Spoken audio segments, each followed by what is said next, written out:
നമസ്കാരം. ലോകരാഷ്ട്രീയത്തിന്റെ വേദിയിൽ അജയൻ എന്ന ഇമേജ് കെട്ടിപ്പടുത്തിരുന്ന അമേരിക്ക ഇന്ന് ആ മുഖം തന്നെ ചിതറുന്ന അവസ്ഥയിലേക്കാണോ നീങ്ങുന്നത്? ഇറാനുമായുള്ള സംഘർഷം ശക്തി പ്രദർശനത്തിന്റെ പേരിൽ ആരംഭിച്ചപ്പോൾ വാഷിംഗ്ടൺ ആത്മവിശ്വാസം നിറഞ്ഞ ഭാഷയിൽ സംസാരിച്ചിരുന്നു. എന്നാൽ ഇപ്പോൾ പുറത്തു വരുന്ന വാർത്തകൾ മറ്റൊരു കഥ പറയും. യുദ്ധത്തിന്റെ ചൂട് കത്തിപ്പിടിച്ചുകൊണ്ടിരിക്കുമ്പോൾ അമേരിക്കയുടെ നേതൃത്വ ഘടന തന്നെ കുലുങ്ങുകയാണ്. പെന്റഗൺ എടുത്ത ഏറ്റവും പുതിയ തീരുമാനമാണ് ആ ആശങ്കയെ കൂടുതൽ ശക്തമാക്കുന്നത്. US നാവികസേനാ സെക്രട്ടറിയെ പദവിയിൽ നിന്ന് നീക്കിയ നടപടി സാധാരണ ഭരണപരമായ മാറ്റം എന്നതിലുപരി ഒരു വലിയ അനിശ്ചിതത്വത്തിന്റെ സൂചനയായാണ് വിലയിരുത്തപ്പെടുന്നത്.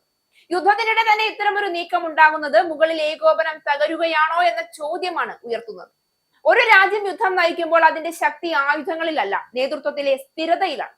എന്നാൽ ഇപ്പോൾ ആ സ്ഥിരത തന്നെ സംശയത്തിന്റെ നിഴലിലാണ്. ഇറാനുമായുള്ള യുദ്ധം തുടരുന്നതിനിടെ US പുറത്താക്കുന്ന സൈനിക ഉന്നതരുടെ പട്ടിക നീളുന്നു. US നേവി സെക്രട്ടറി ജോൺ ഫൈലനെയാണ് ഏറ്റവും ഒടുവിൽ സ്ഥാനത്ത് നിന്ന് നീക്കിയത്.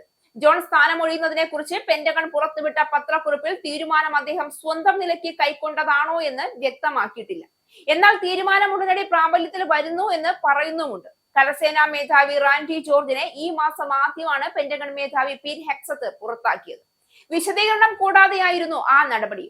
ആർമി സെക്രട്ടറി ഡാനിയൽ ഡ്രിസ്കോളുമായി ബന്ധപ്പെട്ട ഹെക്സത്തിന്റെ പ്രശ്നങ്ങളാണ് റാൻഡിയെ പുറത്താക്കുന്നതിലേക്ക് നയിച്ചതെന്ന് പിന്നീട് റിപ്പോർട്ടുകൾ പുറത്തെത്തുകയും ചെയ്തിരുന്നു. ജനറൽമാരായ ഡേവിഡ് ഹോഡ്സനെ, വില്യം ഗ്രീൻ തുടങ്ങിയവരെയും ഈ അടുത്ത കാലത്ത് പെന്റഗൺ പുറത്താക്കിയിരുന്നു. US നാവികസേനയുടെ കരുത്ത് വർദ്ധിപ്പിക്കുന്നതിന്റെ ഭാഗമായുള്ള കപ്പൽ നിർമ്മാണ പരിഷ്കരണ നടപടികൾ പുരോഗമിക്കുന്നതിൽ കാലതാമസം വരുത്തുന്നു എന്നതാണ് ജോണിനെ പുറത്താക്കാനുള്ള ഒരു കാരണമായി ചൂണ്ടിക്കാണിക്കുന്നത്. മാത്രമല്ല, ഇദ്ദേഹവും പ്രതിരോധ സെക്രട്ടറി പീറ്റ് ഹെക്സത്ത് ഉൾപ്പെടെയുള്ള പെന്റഗൺ നേതൃത്വവുമായുള്ള ബന്ധം അത്ര നല്ലതായിരുന്നില്ല എന്നാണ് പുറത്തുവരുന്ന വിവരം. ഹോർമൂസ് കടലിടുക്കിൽ US നാവിക ഉപരോധം തുടരുന്നതിനിടെയാണ് ജോണിനെ പുറത്താക്കിയത് എന്നതും ശ്രദ്ധേയമാണ്. ഇറാനുമായുള്ള സംഘർഷം നീണ്ടു നിൽക്കുമ്പോൾ അമേരിക്കയുടെ സൈനിക വിഭവങ്ങൾക്കും സമ്മർദ്ദം ഉയരുകയാണ്.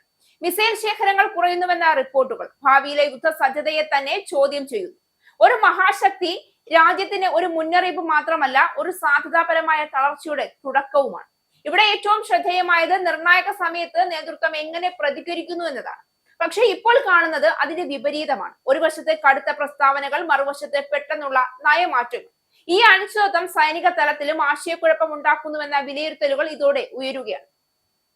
ഒരു വ്യക്തമായ ദിശയില്ലാതെ യുദ്ധം മുന്നോട്ട് കൊണ്ടുപോകാൻ കഴിയില്ല എന്നതാണ് സത്യാവസ്ഥ. അതിനൊപ്പം തന്നെ ആഗോളതലത്തിൽ അമേരിക്കയുടെ വിശ്വാസ്യതയും ചോദ്യം ചെയ്യപ്പെടുന്നു. സഖ്യരാജ്യങ്ങൾ പോലും ഇപ്പോൾ ജാഗ്രതയോടെ നീങ്ങുന്നു. കാരണം രാജ്യത്തിന്റെ നേതൃത്വത്തിൽ തന്നെ സ്ഥിരത ഇല്ല എങ്കിൽ അതിന്റെ വാഗ്ദാനങ്ങളിലും ഉറപ്പ് കുറയും. ഈ അവസ്ഥ അമേരിക്കയെ ഒറ്റപ്പെടുത്തുന്ന ഒരു രാഷ്ട്രീയ സാഹചര്യത്തിലേക്ക് നയിക്കുമോ എന്ന ആശങ്ക ഉയരുകയാണ്. യുദ്ധഭൂമിയിൽ മാത്രമല്ല, അധികാരത്തിന്റെ മുകളിലുമാണ് പോരാട്ടം നടക്കുന്നത്. തലപ്പത്തെ ഏകോപനം നഷ്ടപ്പെടുമ്പോൾ താഴേക്ക് അത് പ്രതിഫലിക്കാതിരിക്കില്ല. ഒരു കമാൻഡ് ശൃംഖല തകരുമ്പോൾ യുദ്ധം നയിക്കുന്നത് തന്നെ ഒരു വെല്ലുവിളിയായി മാറും. ഇതൊരു താൽക്കാലിക പ്രതിസന്ധിയോ അതോ ഒരു വലിയ തകർച്ചയുടെ തുടക്കമോ? കാരണം ഒരു രാജ്യം തോൽക്കുന്നത് എല്ലായ്പ്പോഴും യുദ്ധഭൂമിയിൽ മാത്രമല്ല, പലപ്പോഴും അത് ആരംഭിക്കുന്നത് തലപ്പത്ത് നിന്നാണ്. ഇപ്പോൾ ലോകം നോക്കി നിൽക്കുന്നത് അതുതന്നെയാണ്. അമേരിക്കയുടെ ശക്തി ശരിക്കും നിലനിൽക്കുകയാണോ അതോ അത് പതുക്കെ ചോരുന്നുണ്ടോ?